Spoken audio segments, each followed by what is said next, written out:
Welcome in. Nice to see folks. Glad that you're able to join us. We are gonna get started in just a second here. Got a few folks trickling in. But if you'd like, while we're getting started, if you want to put into the chat your name and where you're joining us from, always kind of nice to get a sense of where folks are from on the call. No pressure, but if you want to. I'm coming to you from the land of 10,000 lakes, from Minnesota, where it's cold, but the sun is shining today, so we'll take it. Awesome. Texas, I bet it's much warmer there than it is here right now. All right, well, I'm going to go ahead and get started. As folks come in, we'll just keep admitting them in. But thanks again for joining us today. We are here to talk about some information around the Rural Welcoming Initiative program for 2025. And I really appreciate you taking the time to join us. I know that this week has been a big one. We all have a lot on our minds for ourselves and our communities and the people that we serve. So I thank you for taking time out to be here in the midst of everything else. Part of Welcoming America's mission and big idea includes helping communities to develop and strengthen a welcoming infrastructure that can weather different circumstances, challenges, and Rural Welcoming Initiative plays a role in the development of that welcoming infrastructure. So at a time when I think a lot of people are asking themselves what to do right now, developing and strengthening a welcoming infrastructure in your community is something that you can do. So we're really glad that you're here and considering the program. So before we really jump in, let me share just a couple of quick housekeeping items. We're in a Zoom meeting rather than a webinar format today because when we get to the question and answer portion, we wanted folks to be able to ask questions aloud if you'd like. But prior to that, we are going to ask folks, if you don't mind, to remain muted. That way, just in case there's background noise or anything, we want everyone to be able to hear the information that's being presented. So if you wouldn't mind when you're not speaking to just stay on mute.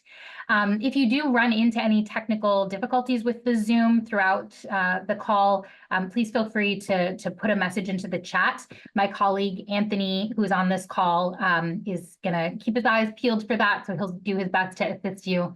As a reminder, this call is being recorded, so all registrants will receive a copy of the recording and a follow-up email after this call. And if you know of others who weren't able to attend or register for the call today, but you think that they might be interested in this information, please let them know that they can email, and we'll be happy to send a copy of the recording to them. In case you're wondering who to email and probably who I am, let me quickly introduce myself. My name is Brianna Broberg, and I am a regional manager at Welcoming America. I am also fortunate enough to be the person who leads Welcoming America's rural programming, including the Rural Welcoming Initiative. And I'm excited to share some information about it with you today, and also to answer any questions that you might have. So we'll start out with just a little bit of background about the Rural Welcoming Initiative, or RWI as we call it. Then we'll share some details about eligibility, the application process, what to expect for RWI participants, and then we'll open things up for Q&A. So you can feel free to put questions into the chat at any point, either for the full group, or I think there should be an option that you can send a private message directly to me. And so my name again is Brianna, so you can put a question that way as well. And then also when we get to that Q&A portion, I'll answer any of those questions in the chat, but also open the floor for folks to raise hands and ask questions aloud if you'd like to do that. Today's call will be fairly brief, so hopefully you'll be able to stay until the end, but if you do need to hop off early, as I said, we'll share the recording, and you're always welcome to reach out via email with any questions. If you don't have the chance to ask them today, or if you think of something a little bit later that you want to ask, my email address is there, brianna@welcomingamerica.org, and we'll share these slides in the follow-up email as well. So with that, let's go ahead and really get started. As I mentioned, I lead Welcoming America's rural programming. For those of you who may not be familiar with the organization, Welcoming America is a national nonprofit, nonpartisan organization leading a movement of inclusive communities becoming more prosperous by ensuring that everyone belongs and can thrive. And we believe that all people, including immigrants, are valued contributors and are vital to our community's success and shared future. Welcoming America is a membership-based organization, and our members are local governmental entities at the town, city, and county levels, as well as local nonprofit organizations. Our members are located all across the United States in communities of a variety of demographic makeups, and those member localities and organizations themselves take on a variety of different forms, including schools, libraries, governmental offices like neighborhood development or workforce and economics, community-based organizations. We've got some immigrant-serving nonprofits and other nonprofits with a broader focus, public health organizations, chambers of commerce, economic development commissions, community foundations. So there's really quite a variety. And while the RWI program is specifically for rural communities, the broader Welcoming America Network is open to local governments and local nonprofit organizations from communities of all sizes. Since you're here, you are likely aware that the Rural Welcoming Initiative, RWI, is a program for which interested local governmental entities and local nonprofit organizations can apply, where you'll receive coaching, peer learning, and other supports to help you set and implement goals around increased welcoming, belonging, and immigrant inclusion in your rural communities. And over the next few minutes, I'll dive more specifically into the benefits and commitments that are part of RWI. But first, I want to back up and just make sure that we're all on the same page. So what do we mean when we say rural? It means different things to different people. For instance, I'm from a town in central Minnesota that has a population of a little more than 20,000 people. So growing up, I knew I didn't live in a big city, but I don't think that if you asked most of the people where I'm from if they consider us to be part of a rural community, that they would necessarily say yes. But in fact, my hometown is a hub community for a very rural region. The towns around us have populations from less than 100 people up to maybe a couple of thousand. The surrounding counties are very much made up of agricultural land, so there's a lot of wide open space and distance between people and places. So Welcoming America would consider my hometown a rural community, even though I always like to say we have the Walmart in our town, so we feel like the big city. In the past, we've had RWI participants who were very small nonprofits and local governments from communities of just a couple thousand people. We've also had economic development commissions, community foundations, and other entities that serve large regions that are broadly rural. And we've had participants from hub communities like my hometown, which are somewhat more populous than their neighboring communities, but which are still rural in character. So to clarify, for our purposes, Welcoming America defines rural very broadly as being a community with a population of 50,000 people or fewer, or a region with overall low population density, a place that isn't considered a suburb of a major metropolitan area. But most importantly, if you as a resident of your community would consider it rural, then we will consider your application, and you can make it clear to us through that application in which ways you feel that your community fits that concept of rural. So there are several objectives to RWI, but just to uplift a couple of them, I wrote here that we provide support in demonstrating measurable progress in building public and multi-sector infrastructure for immigrant equity, which is a lot of words and not that clear. So really what I mean by that is that we will help you to begin or to dive more deeply into assessing your community's strengths and assets, as well as opportunities for growth, in order to clarify some tangible goals that you would like to see your community work toward in order to create and maintain a welcoming community, that welcoming infrastructure where everyone, including immigrants, feels that they belong and has the opportunity to thrive. And we'll do that by helping you create and execute a plan to identify the resources that are needed to support your goals. And those goals will look different for different communities. There will be folks who are looking to attract and retain new folks in their community. There will be other communities where their goals will be centered around having experienced recently some demographic shifts and wanting to be able to meet that moment. Other places where diversity has been the reality for quite some time, but inclusion is a newer or deeper consideration at this time. So there'll be different goals, but we will provide support in building capacity to you all as local leaders, whether official or unofficial leaders, to ensure that your communities can meet areas of the welcoming standard, which is Welcoming America's framework for welcoming. It lays out the types of policies, programs, and practices that you would expect to be in place for a community to be truly welcoming. And I won't go into more detail about it now, but just know that if you're selected for RWI, then throughout the program, we'll dig more deeply into the standard and how it can serve as an on-ramp and a roadmap to welcoming in your rural community. So how do we help you create and execute your strategic welcoming and inclusion goals? What does this program really look like? What does it include? So there are a variety of benefits, including free Welcoming Network membership for 2025, 2 complimentary entrances to the Welcoming Interactive Conference in Detroit, which we'll talk more about momentarily, financial support to be able to attend the interactive, peer-to-peer learning opportunities, one-on-one technical assistance from Welcoming America staff, matching you with a rural local-to-local community partner, which we'll also talk more about in just a moment, optional rural office hours as an added opportunity for support and engagement with Welcoming America's staff, and a financial stipend for RWI participants to host or to support the hosting of a Welcoming Week event in your community or region. And we'll talk more about Welcoming Week in a moment as well. So to dig just a little bit more deeply into some of those benefits, as I mentioned, you'll receive complimentary membership to Welcoming America's member network for 2025. And that means that not only will you be able to participate specifically in the Rural Welcoming Initiative, but you'll also have access to all of the benefits of Welcoming Network membership, including things like additional member-only training and resources on a variety of subjects, including things like language access, bridge building, inclusive economic development. You'll also have access to communities of practice to engage with other immigrant inclusion practitioners on specific topics or within particular affinity groups.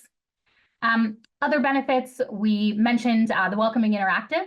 So you'll receive up to 2 complimentary entrances to the Welcoming Interactive, which is Welcoming America's conference that brings together welcomers from across the country, and increasingly in the past few years, actually from around the globe, for about 2.5 days of learning, community building, and networking.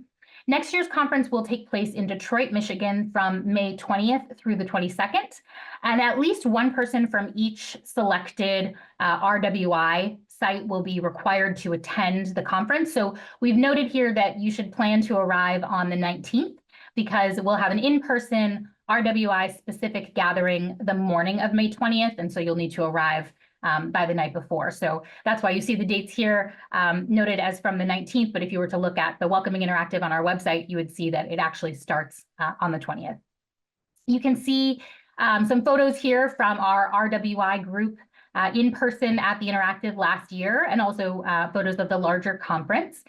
So Welcoming America, as I mentioned, will provide travel support to cover the costs of things like flights, hotels, meals, and other travel-related costs of up to a total of $2,000 per RWI site. So that cost won't be a barrier for at least one person from each RWI site to be able to attend the conference. And after the in-person gathering for our RWI group at the Interactive, you'll be able to attend the full conference, which is a really wonderful opportunity. It includes valuable and educational breakout sessions, really inspiring speakers, wonderful community tours, and overall an experience that we're told by our members again and again that it's a real highlight for them. I also mentioned Welcoming Week, which is Welcoming America's annual celebration that brings together neighbors of all backgrounds to connect, build partnerships, and to uplift the importance of welcoming and inclusive communities. Welcoming Week takes place each year in September, and it's celebrated locally by people in communities all across the US and in countries all over the world. And next year it'll be from September 12th through the 21st. Here you can see some photos from Welcoming Week events that were either hosted or supported by RWI participants from the 2024 cohort. And Welcoming America will provide up to a $750 mini grant to support the hosting of a Welcoming Week event in your community or region. And we also have a ton of resources to help with event planning, community outreach, marketing, and more that we'll share as part of RWI to help you celebrate Welcoming Week locally in 2025.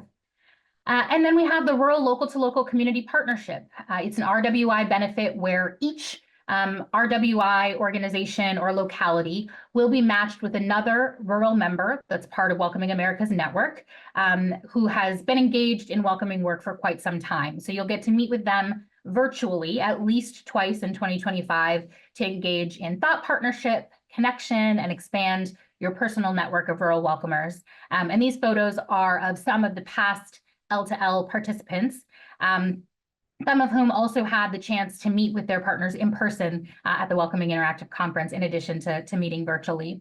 And so those are some of the benefits of participating in RWI. And now I'm going to dive a little bit more into what we will be asking of you as RWI participants. So most of the commitments that you see here align directly with the benefits that we talked about. So you'll be asked to commit to having at least one person from your organization or locality attend virtual cohort calls, which will take place approximately every other month. And during those calls, we'll have an opportunity to network in small groups, as well as to hear from guest speakers with subject matter expertise in areas like housing, coalition building, civic engagement, and all of that through the lens of the unique challenges and opportunities that are present in the rural context. And you'll be given the dates of all of those meetings in January so that you can block your calendar for those approximately every other month meetings accordingly. You'll also be asked to have at least one person attend the Welcoming Interactive Conference in person in Detroit in May, like we talked about. And I want to just flag that this particular commitment is an absolute deal breaker. So if you have scheduling conflicts for those dates that we mentioned, May 19th through the 22nd, if no one from your organization or office who will be participating in RWI can commit to attending the conference, then unfortunately you wouldn't be eligible for RWI this year for 2025, but you are still eligible to join the Welcoming America Network, and you can apply for RWI again in the future. Additionally, RWI participants are required to engage in that L2L program that we talked about, to interact with Welcoming America staff one-on-one who'll be working with you to identify and implement those strategic welcoming goals that you want to set for your community. And you'll commit to supporting a Welcoming Week event in your community or region, again, with that financial support offered in the form of a mini grant from Welcoming America. So as you can see, they're commitments, but they're really all for your benefit. The purpose of this program is to support you and your community in your welcoming efforts. The last thing I'll note as far as commitments is that you will be asked to complete a couple of brief program evaluations or surveys around things like your experience at the Interactive and with Welcoming Week, so that we can take in your feedback and consider it as we continue to develop and refine RWI in the future. This is going to be the 6th year of the program, and so we're always learning from the folks who participate, and we just really value your inputs. And so here, this QR code will take you to an RWI program overview, which also contains a link to the application. Applications are due by December 6th, 2024, and then selection decisions will be announced by the end of the following week. So you'll know before we head off for end of the year holidays whether you'll be joining RWI in January when that 2025 cohort kicks off. The application itself is fairly straightforward, and really what we're looking for is just to understand, why do you want to be part of RWI? What are some of the needs or goals that you're looking to accomplish in your community when it comes to immigrant inclusion? So hopefully it won't be too daunting. It shouldn't take too long to complete. And with that, I'm done. And so we'll move to the Q&A portion. If anyone has questions, I will check the chat and my direct messages here. You can continue to put questions into the chat. And also, if you prefer, if you want to use the raise hand function, I'm happy to call on folks and you can unmute and ask your questions that way. So just really quick double checking. There are oftentimes, so some of the FAQs that we get are around things like costs. You know, is there any cost in any way to participate in this program? And no, there aren't. You don't need to pay for membership. You don't need to pay to attend the Interactive. We provide that travel support. We provide that grant for Welcoming Week. So there are no costs associated with being part of this program. Yes, a regional organization that serves multiple rural communities is eligible to apply for RWI. That's a great question. Good to clarify. Absolutely. And we've had several of those in the past. Another question sometimes that folks ask is about maybe, for instance, you are part of a Chamber of Commerce, and also you frequently work with a nonprofit organization in the community, and maybe you would want to apply to RWI together as partners. You are more than welcome to do that. That's absolutely fine. The only thing that I'll note about that is that with partnerships, we have sort of limited resources, so we're not able to offer additional funding. If you apply as a partnership, you would still receive that same total of $2,000 in travel support for the Welcoming Interactive. You'd still receive the same 2 complimentary entrances. So we wouldn't have additional funding. But I will say we would be able to provide you membership in the organization still at no cost for both of the entities. So just to clarify that piece. Are there any other questions that anybody might want to ask while we're here? I have, actually, I don't know if it's a statement or a question. Go ahead, happy for either. So I live in Memphis, which obviously has more than 50,000 people. But truthfully, in this, and I do the multicultural affairs for the city of Memphis, and I'm a one-woman show, so you ain't even gotta worry about anybody else, you know. And we work, you know, like the person before me said, we work with different parts of small towns around Memphis, because this work is just not being done. Does that I don't even know, like, does that disqualify me or this office from applying for this? The fact that we have, you know, our population is more than 50,000? Yeah, so I wouldn't say that it's disqualifying. I would say that you would want to make clear in your application how you feel that rural communities are a part of the work that you do.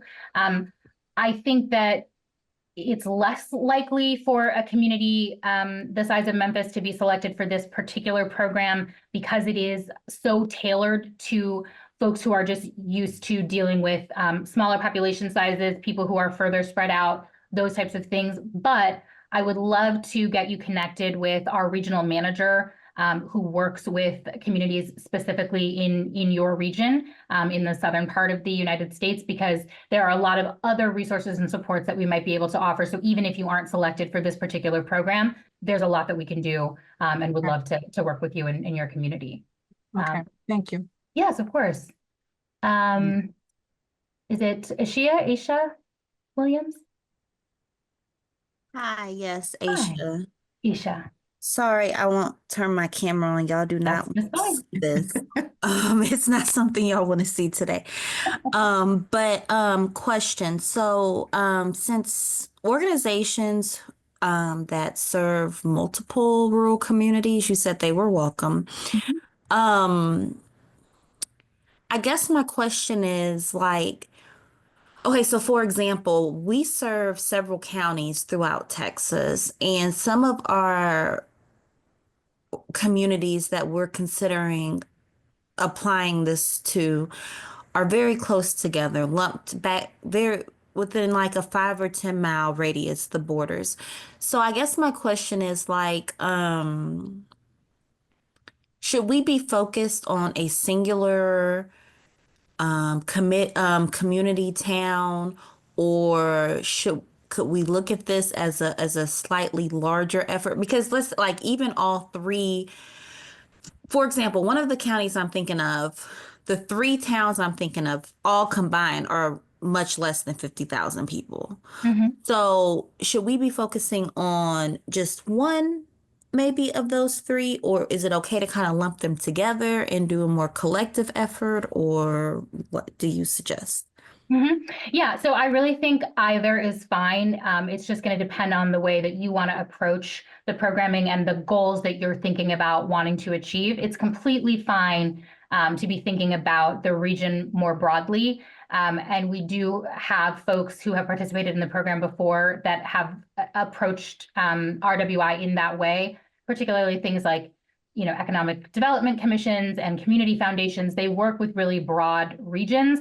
And so they're thinking about in the program the ways that they can support oftentimes that coalition building across their region. And so that's sort of the goals that they're thinking about. But we do have other places that serve broader regions that choose to focus their efforts specifically on one community or one county. And so it really just depends on what feels most pressing or prevalent to you right now, but both are acceptable. Okay, thank you so much. Of course. Elizabeth? So I think I have a similar question.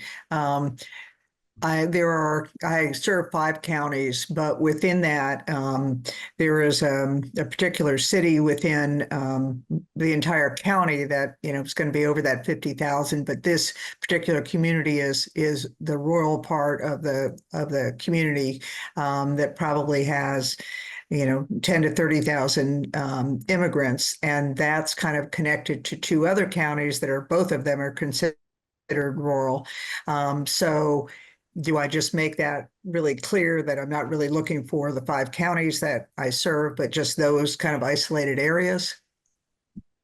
Yeah, exactly. So whichever you feel like your focus is going to be on, yeah, you can clarify that in the application, but also with just the understanding that we know that oftentimes there are broad regions that have overall low population density, even though there might be a couple of areas that do have larger pockets of populations within that area, even if that's not what you're specifically focused on as in your participation in the program. So yeah, that's absolutely fine. Anyone else have additional questions? Hi, Brianna. Hi, so nice to see your face. We've emailed, I know, but nice to see you. I was actually trying to raise my hand, but somehow I can't. Sorry. Anyway, it's a pleasure to be with you all. Thank you very much for today's info session. I'm joining. I know that I asked questions already via email, but I just wanted to confirm my understanding that I am joining from Ulster County, which is in the Mid-Hudson Valley in New York. I'm a member of the Workforce Development Board, and I will be applying as the lead applicant on behalf of the board with the support of the board. It is very exciting for me to look for coalition and strength, joining forces with others in our county who are very much interested in this type of work. And we certainly hope to have that opportunity to deepen that understanding of how to do it well through the rural welcoming initiative.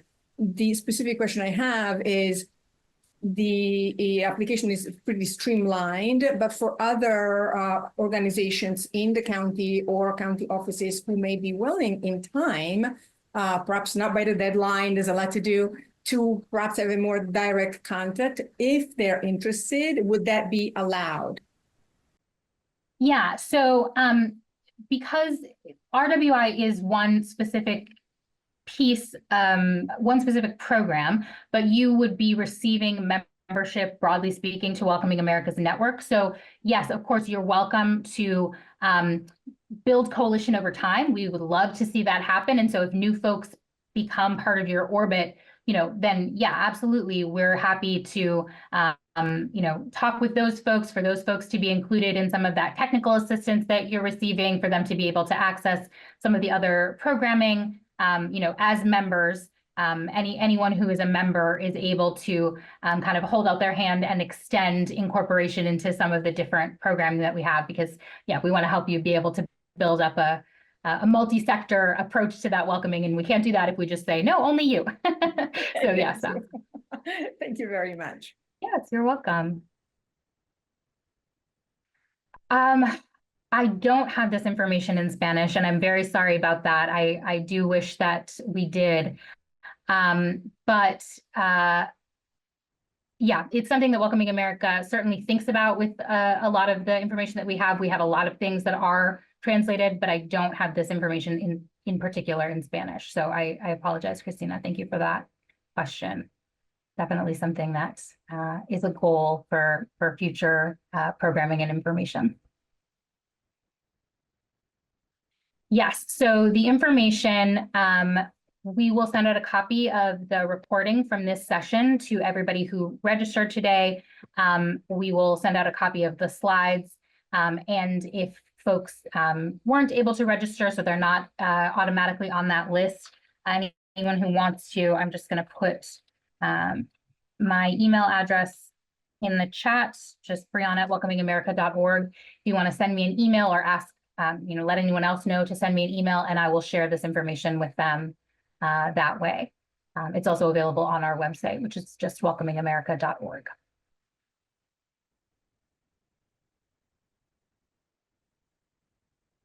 Any last questions? Okay, not seeing any. The last thing I'll share is just, you'll see this on the application itself, but we will have a kickoff call for all of those folks who are selected for the program that will take place on January 14th. And so you'll see that in the application, so you can mark it on your calendar, but I'll just share that now so that you can be aware that that's when things will officially kick off for the programming, and then that will take place throughout 2025. So I thank everybody so much for joining us today. Really appreciate your time. I'm going to share one more time my email address, as well as the way that you can keep in touch with Welcoming America through all of our social media channels. We'll send out, like I said, a copy of this recording and also the slides and a follow-up email. And if you do have any questions, please feel free to reach out at any point. And again, I really appreciate your time. I hope to see applications from all of you before December 6th. So thank you all so much.